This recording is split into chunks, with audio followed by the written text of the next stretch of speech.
जय हिंद साथियों। दोस्तों, स्वागत है आपका हिंदी के प्रैक्टिस सेट नंबर 43 में। इससे पहले हम हिंदी के 42 प्रैक्टिस सेट कर चुके हैं और आशा करता हूं कि आप लोगों ने सभी प्रैक्टिस सेट को किया है। और अगर नहीं किया है तो प्लेलिस्ट बना दिया है, जाकर प्लेलिस्ट से सारे प्रैक्टिस सेट कर सकते हो। ठीक है, सारे वीडियो 10 से 11 मिनट के ही हैं। ठीक है, तो चलिए बिना समय गंवाए हुए आज का प्रैक्टिस सेट शुरू करता हूँ। आज के प्रैक्टिस सेट का पहला कोई क्वेश्चन है, उच्चारण की दृष्टि से संबल ध्वनि का कौन सा वर्गीकरण है? संपृक्त ध्वनि, युग्मक ध्वनि, संयुक्त ध्वनि, द्वैत ध्वनि। तो संबल ध्वनि का वर्गीकरण संपृक्त ध्वनि से है, तो ऑप्शन नंबर ए सही हो जाएगा। अगला क्वेश्चन, जीवा की नोक जब ऊपर के दांतों को पंख के सामने वाले दांत के ऊपरी हिस्से के संपर्क में आकर वायु के प्रवाह को अवरुद्ध करती है, तो ऐसे उच्चारण स्थान को क्या कहा जाता है? तो ऐसे उच्चारण स्थान को वस्त्र कहा जाता है। ऑप्शन नंबर डी सही हो जाएगा। अगला क्वेश्चन है, किसी अक्षर या शब्द पर विशेष बल देने के लिए किस चिन्ह का प्रयोग किया जाता है? तो विशेष बल देने के लिए जो है इकारा उदाहरण। ठीक है, single inverted comma, option number A सही हो जाएगा। अगला क्वेश्चन है, शुद्ध वर्तनी वाला शब्द छांटना है। परीक्षा गलत लिखा हुआ है, मुमूर्षु बिल्कुल सही लिखा हुआ है। ठीक है, यहाँ पर गलत लिखा हुआ है, परीक्षा नहीं होता कोई शब्द। ठीक है, तो ऑप्शन नंबर बी सही हो जाएगा। अगला क्वेश्चन है, राज्यपाल में कौन सी संज्ञा है? तो राज्यपाल के जैसे और भी राज्यपाल होते हैं, तो जातिवाचक संज्ञा। अगला क्वेश्चन, निम्न में सर्वनाम कौन सा है? तो नींद, सफाई, रोग नहीं है, तो कौन जो है यह सर्वनाम है। ठीक है, अगला क्वेश्चन है, यह मकान मेरे भाई का है, रेखांकित पद बताना है, यह क्या है? तो यह जो है एक जो है सांकेतवाचक सर्वनाम विशेषण है। ठीक है, तो ऑप्शन नंबर बी सही हो जाएगा। अगला क्वेश्चन है, जली का विशेष रूप क्या है? तो जली का विशेष रूप जल है, जल से बना है जली। ठीक है, तो ऑप्शन नंबर बी सही हो जाएगा। अगला क्वेश्चन, निम्न में प्रयार्थक क्रिया कौन सी है? तो प्रयार्थक क्रिया जिसमें आना और वाना हो। ठीक है, तो इसमें गिराना में आना है। ठीक है, तो ऑप्शन नंबर सी सही हो जाएगा। अगला क्वेश्चन है, किस वाक्य में संबंध बोधक अव्यय का प्रयोग हुआ है? संबंध बोधक, ऐसा काम मत करो, मैं पीछे आया था, मैं यह काम नहीं करूंगा, मैं काम के पीछे आया था। तो ऑप्शन नंबर डी सही हो जाएगा, इसमें संबंध बोधक अव्यय का प्रयोग हुआ है। अगला क्वेश्चन है, मंत्री शब्द का लिंग क्या है? तो मंत्री जो है उभय लिंग है, क्योंकि मंत्री जो है न तो पुल्लिंग है न तो स्त्री। ठीक है, मंत्री महिला भी हो सकते हैं, पुरुष भी हो सकते हैं। अगला क्वेश्चन है, वचन की दृष्टि से जोड़ा कौन सा सही नहीं है वो बताना है। लता का लताएं होता है, घोड़ा का घोड़े, किताब का किताबें, सखी का सखियां होता है, सखियां नहीं, यहाँ पर गलत लिखा हुआ है, तो ऑप्शन नंबर डी सही हो जाएगा। दोस्तों, अभी तक टेलीग्राम चैनल से ज्वाइन नहीं हो तो लिंक डिस्क्रिप्शन में है, टेलीग्राम चैनल का ज्वाइन कर लेना। जो प्रैक्टिस सेट करा रहा हूँ इसका पीडीएफ और इस साथ ही वहाँ पर आपको hand righted notes, free batch, सारी चीज़ें वहाँ पर फ्री स्टडी मटेरियल्स प्रोवाइड कराता रहता हूँ टेलीग्राम चैनल पर। ठीक है, तो ज्वाइन जरूर कर लेना। अगला क्वेश्चन है, भाववाच्य इसमें से छांटना है। दादाजी के द्वारा नेक को डांटा गया, ये तो नहीं है। तोते से उड़ा नहीं गया, ये भाववाच्य है। ठीक है, तो ऑप्शन नंबर बी सही हो जाएगा। अगला क्वेश्चन, वह मुझसे अलग रहता है, रेखांकित शब्द के आधार पर बताइए कि यहाँ कौन सा कारक है? वह मुझसे अलग रहता है, जहाँ पर अलगाव की बात आए तो वहाँ प्रधान कारक, ऑप्शन नंबर बी सही हो जाएगा।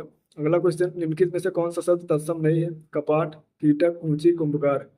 तो इसमें तो तत्सम जो है ऊंची नहीं है। ठीक है, अगला क्वेश्चन, अखरोट शब्द किस विदेशी भाषा से आया है? पहले प्रैक्टिस कर चुके हैं। ठीक है, तो ये पश्तो भाषा से आया है। अगला क्वेश्चन है, निम्नलिखित में रूढ़ शब्द कौन सा है? दूध वाला, घुड़सवार, नाक, लंबोदर। तो रूढ़ शब्द जो है नाक नहीं है, जिसे तोड़ नहीं सकते। ठीक है, तो नाक, ऑप्शन नंबर सी सही हो जाएगा।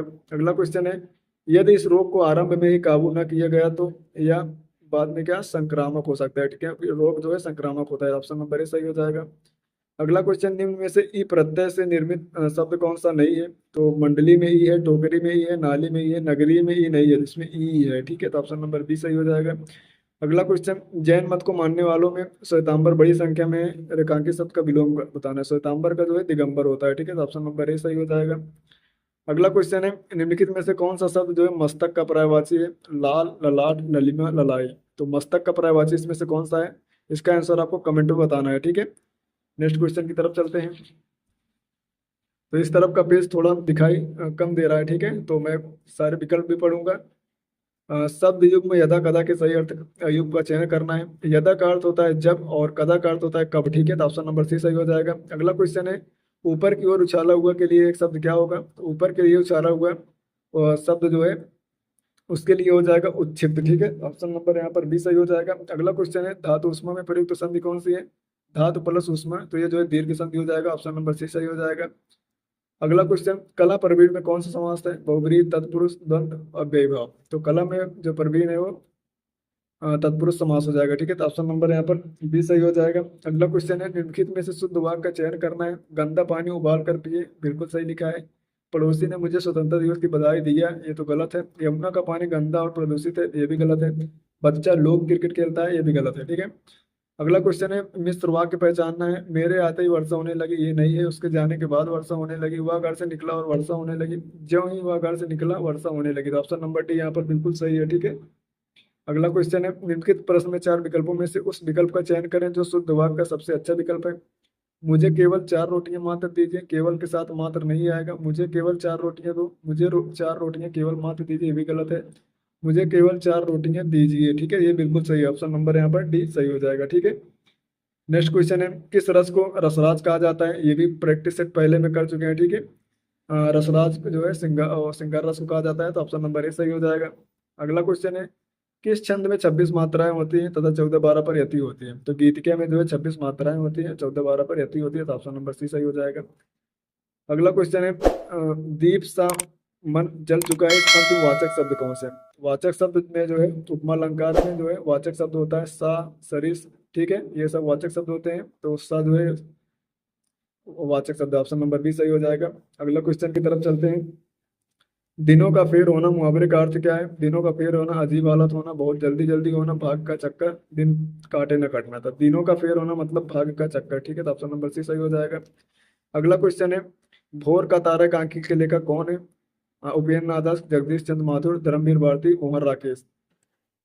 तो यहाँ पर जो है भोर का तारा कांकी के लेखक जो है जगदीश चंद्र माथुर है, ठीक है। ऑप्शन नंबर बी सही हो जाएगा। अगला क्वेश्चन है, रचना और रचनाकार का युग्म दिया है। तुलसीदास जो रामचरितमानस लिखे हैं। कुतुबुन मिर्गावत सही है, जैसे मलिक मोहम्मद पद्मावत जो है मलिक मोहम्मद जायसी की है। चित्रावली ये मंजन की नहीं है, ठीक है। तो ऑप्शन नंबर डी यहाँ पर गलत हो जाएगा। अगला क्वेश्चन है, किशोरीलाल गोस्वामी द्वारा रचित कहानी कौन सी है। तो इसमें से जो है प्लेग की चुड़ैल ये तो नहीं है, पंडित और पंडितानी भी नहीं है, 11 वर्ष का समय ये भी नहीं है, इंदुमती जो है ये पंडित किशोरीलाल गोस्वामी का है, ठीक है। तो ऑप्शन नंबर सी सही हो जाएगा। दोस्तों इस साइड थोड़ा साफ कम दिख रहा है तो उसमें मैनेज कर लेना, ठीक है। मैं बाकी विकल्प पढ़ ही रहा हूँ। अगला क्वेश्चन है, निम्नलिखित में से किस मुसलमान कवि की रचना प्रेम चिंगारी है। शेख नबी, जायसी, नूर मोहम्मद, नजफ अली। तो जो है इसमें से जो है प्रेम चिनगारी जो रचना है वो जो है नजफ अली की है, ठीक है। तो ऑप्शन नंबर डी सही हो जाएगा। अगला क्वेश्चन है, हिंदी में तुलनात्मक आलोचना का प्रारंभ किसने किया है। तो तुलनात्मक महावीर प्रसाद द्विवेदी, पदम सिंह शर्मा, मिश्र बंधु, लाला भगवान दीन। तो इसका राइट आंसर जो हो जाएगा पदम सिंह शर्मा, ठीक है। तुलनात्मक आलोचना का प्रारंभ पदम सिंह शर्मा ने किया। तो ऑप्शन नंबर बी सही हो जाएगा। अगला क्वेश्चन है, अमीर खुसरो के ढंग पर गढ़ियाँ किसने लिखी। अंबिका दत्त व्यास, गिरधर कविराय, हरिऔध भारतेंदु। तो इसका राइट आंसर हो जाएगा भारतेंदु, ठीक है। ऑप्शन नंबर डी सही हो जाएगा। अगला क्वेश्चन है, हिंदी की ज्ञानपीठ पुरस्कार प्राप्त सर्वप्रथम कृति कौन सी है। तो इसका राइट आंसर हो जाएगा, कितनी नाव में कितनी बार, उर्वशी, चिदम्बरा, यामा। तो सबसे पहले जो है ज्ञानपीठ पुरस्कार सुमित्रानंद पंत जी को चिदम्बरा के लिए मिला था, ठीक है। ऑप्शन नंबर सी सही हो जाएगा। दोस्तों वीडियो कैसे लगा कमेंट में जरूर बताना। मिलते हैं प्रैक्टिस सेट नंबर 44 के साथ, तब तक के लिए जय हिंद।